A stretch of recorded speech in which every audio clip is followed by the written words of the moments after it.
Una buena tarde para cada uno de ustedes. Mi nombre es Glendy Marina Aguilón López, estudiante del segundo semestre de la carrera de Psicología en la Universidad de San Carlos de Guatemala. Y en esta oportunidad vamos a hablar sobre un tema muy importante, el cual es investigación cualitativa. Muy bien, empezamos a conocer lo que es la investigación cualitativa y los aspectos que intervienen en ella.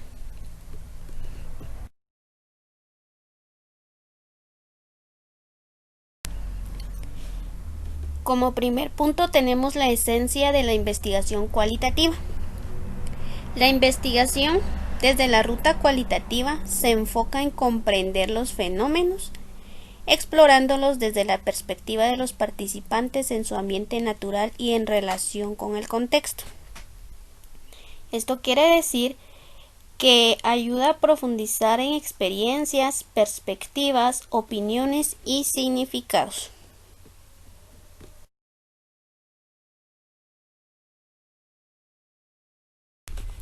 Ahora bien, ¿qué implica plantear el problema de investigación cualitativa? Una vez concebida la idea del estudio como investigador, debes familiarizarte con el tema en cuestión.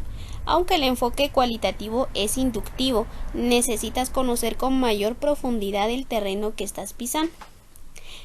Aquí el investigador debe familiarizarse con el tema en cuestión. Ya que hemos adentrado en el tema, podemos plantear nuestro problema de estudio.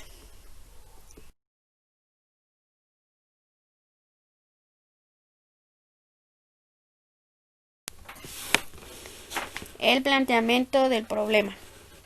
Como ya se mencionaba anteriormente, una vez concebida la idea del estudio, el investigador debe familiarizarse con el tema en cuestión y comprende lo siguiente: el propósito u objetivo. En ella se debe colocar la atención en la idea fundamental de la investigación. La siguiente, las preguntas de investigación cualitativa. Estas revelan el motivo de investigación que facilita que los encuestados participen en ella. También tenemos la justificación, que trata de exponer todas las razones las cuales nos parezcan de importancia y nos motiven a realizar una investigación. Recordemos que toda investigación debe realizarse con un propósito definido. Se debe de explicar por qué es conveniente la investigación y qué o cuáles son los beneficios que se esperan con el conocimiento obtenido. La siguiente es la viabilidad, que es el aspecto de un proyecto científico que está relacionado con si éste se pueda llevar a cabo en la vida real o no. Si una idea de investigación no se considera viable, será imposible realizarla y por tanto deberá ser descartada. También tenemos una exploración de las deficiencias en el conocimiento del problema. Y la última, la definición inicial del ambiente o contexto donde se realizará la investigación.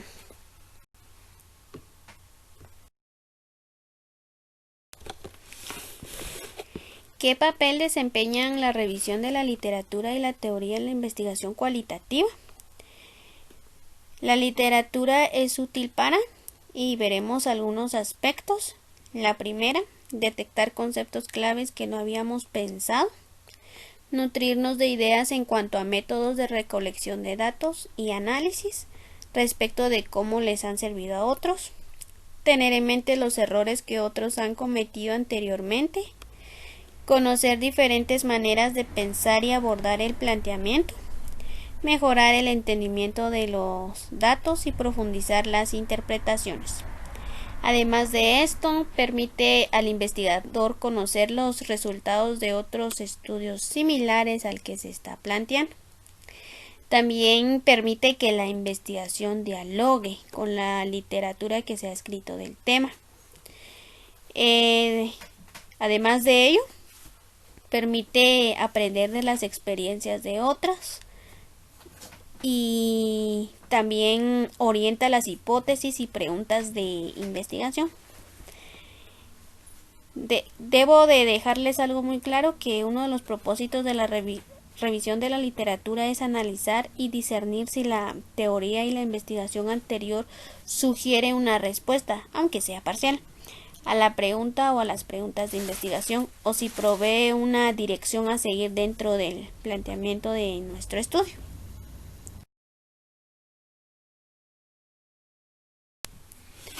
¿Qué papel desempeñan las hipótesis en el proceso de investigación cualitativa? Por lo que la hipótesis desempeña un papel fundamental en el proceso de la investigación, ya que sirve de puente, de intermediación entre la teoría y los hechos empíricos en la búsqueda de nuevos conocimientos objetivos que permitan enriquecer o ajustar los datos de la ciencia. Esto lo dijo Rojas en el año de 1992. Esto quiere decir que el uso de hipótesis en la investigación cualitativa nunca es un capricho ni está sujeto al azar, sino que por el contrario responde a decisiones metodológicas.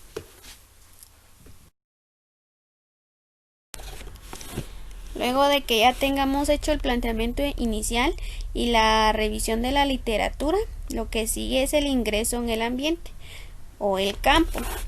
Una vez que se haya elegido un ambiente, contexto, lugar apropiado, comienza la tarea de responder a las preguntas de investigación.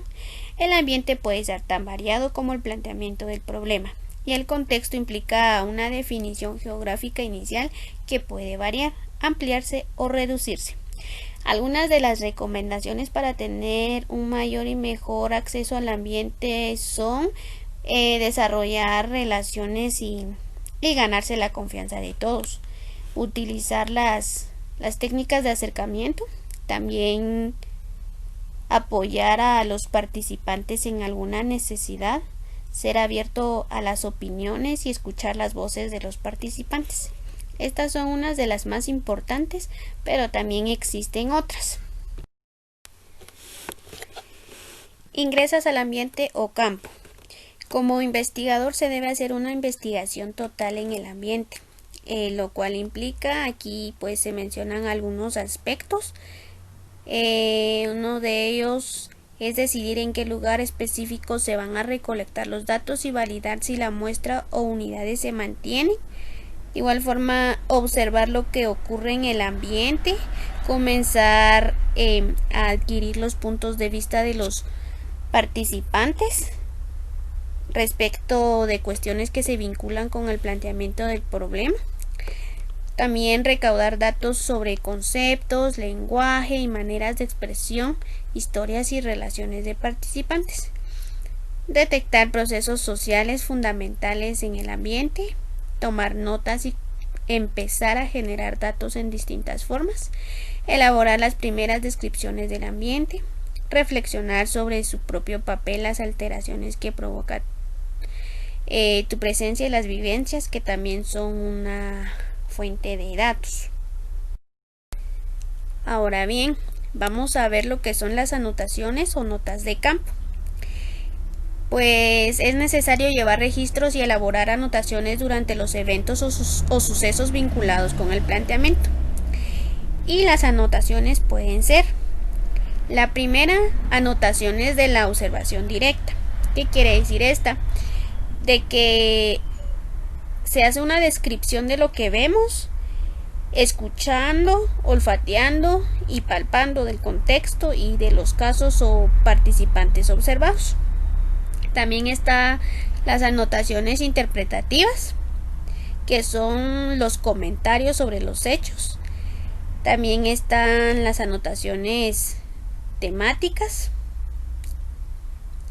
que son las ideas, hipótesis, preguntas de investigación, conclusiones o descubrimientos. Las anotaciones personales, hablamos de las sensaciones, los sentimientos, el aprendizaje del propio investigador. Está también las anotaciones de la reactividad de los participantes. Se refiere a los cambios inducidos por el investigador. La siguiente es la bitácora o diario de campo. Es común que las anotaciones se registren en un diario de campo o bitácora, que es una especie de diario personal donde además se incluyen los siguientes aspectos: descripción del ambiente, que abarcan lugares, personas, relaciones y eventos; mapas de contexto y lugares; diagramas, cuadros y esquemas; listado de objetos recogidos en el contexto y aspectos del desarrollo de la investigación. Pues esto trata de hacer una actividad en donde se hable de un solo tema para ir generando datos para nuestra investigación. Después de la inmersión inicial, surge lo que es la muestra de origen. Pues la muestra inicial acá nos dice que se define durante la inmersión inicial o la inmersión total. Ahora bien, en los estudios cualitativos el tamaño de muestra no es importante desde una perspectiva probabilística, pues el interés del investigador no es generalizar los resultados de su estudio a una población más amplia, sino comprender el fenómeno o profundidad y responder a las preguntas de investigación. En el muestreo cualitativo es usual comenzar con la identificación de ambiente propicios, luego de grupos y finalmente de individuos u otro tipo de casos. Dentro de nuestra investigación cualitativa podemos ver lo que es la muestra probabilística o dirigida. Y pues, como ya se mencionaba, suele utilizarse en las investigaciones cualitativas y son de varias clases. La primera, la muestra de participantes voluntarios. Estas se usan en estudios experimentales como en los laboratorios. También está la muestra de expertos, que trata de opiniones de expertos en el tema o investigación. Está también la muestra de casos o tipo, y su objetivo es analizar los valores, experiencias y significado de un grupo. El muestreo por cuotas es usada en estudios de opinión y mercadotecnia. La muestra variada, estas son tomadas cuando se busca mostrar distintas perspectivas y representar la complejidad del fenómeno estudiado. También tenemos la muestra homogénea, y su propósito es centrarse en el tema por investigar o resaltar situaciones, procesos o episodios en un grupo social. La muestra por cadena, en este caso se identifican participantes claves y se agregan a la muestra. Tenemos también la muestra de casos externos, que son útiles para evaluar características, grupos o situaciones alejadas de la normalidad o de prototipo. La muestra por oportunidad, la cual se trata de casos de manera fortuita, se presentan ante el investigador justo cuando los necesita. Tenemos también la muestra teórica, cuando el investigador necesita entender un concepto o teoría. La muestra confirmativa, su finalidad es sumar nuevos casos cuando en los ya analizados se suscita controversia o surge información que apunta en diferentes direcciones.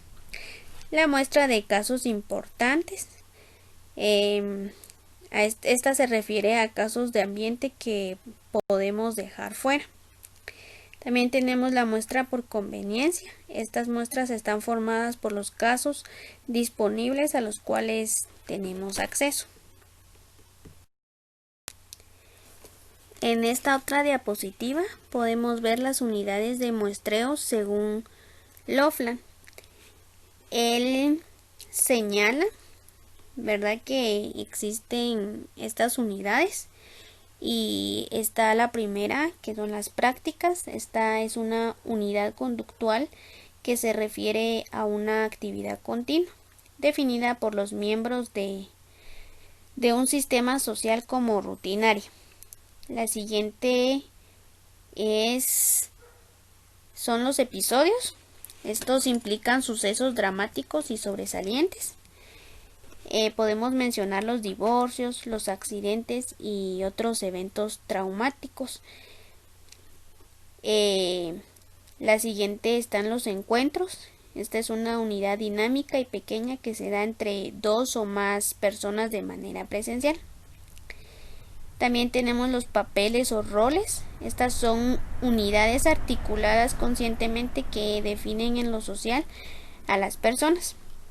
El papel sirve para que la gente organice y proporcione sentido o significado a sus prácticas. La siguiente son las diadas. Pues estas son parejas que interactúan por un periodo prolongado o que se conectan por algún motivo y forman un vínculo. Están también los grupos, que representan conjuntos de personas que interactúan por un periodo extendido y que están ligadas entre sí por una meta y que se consideran a sí mismas como una entidad. Por ejemplo, las familias, las redes y los equipos de trabajo, ¿verdad? Están también las organizaciones, las cuales son unidades formadas con fines colectivos. Estos poseen su origen, estructura, jerarquía y cultura. También están las comunidades, las cuales se trata de asentamientos humanos en un territorio definido socialmente, donde surgen organizaciones, grupos, relaciones, papeles, encuentros, episodios y actividades. Es en el caso de un pequeño pueblo, un grupo religioso o una ciudad, un país. Las subculturas, estas han sido estudiadas tradicionalmente, aunque los medios de comunicación y las nuevas tecnologías favorecieron la aparición de nuevos tipos de esta unidad social. Está también los estilos de vida. Estos son ajustes o conductas adaptivas que realizan un gran número de personas en una situación similar. Un claro ejemplo de esto son los estilos de vida adoptados por una clase social, por la ocupación de un sujeto o inclusive por sus adicciones. Está también los procesos. Este es el último. Este es un conjunto de actividades, tareas o acciones que se realizan o suceden de manera sucesiva o simultánea con un fin determinado. Ejemplo de este es el proceso de enseñanza-aprendizaje, manufactura de un producto o emigración de una especie animal. Y es así como finalizamos con la presentación del capítulo 11 y 12 de la investigación cualitativa. Y pues se despide de ustedes Glendy Aguilón, y gracias por su atención.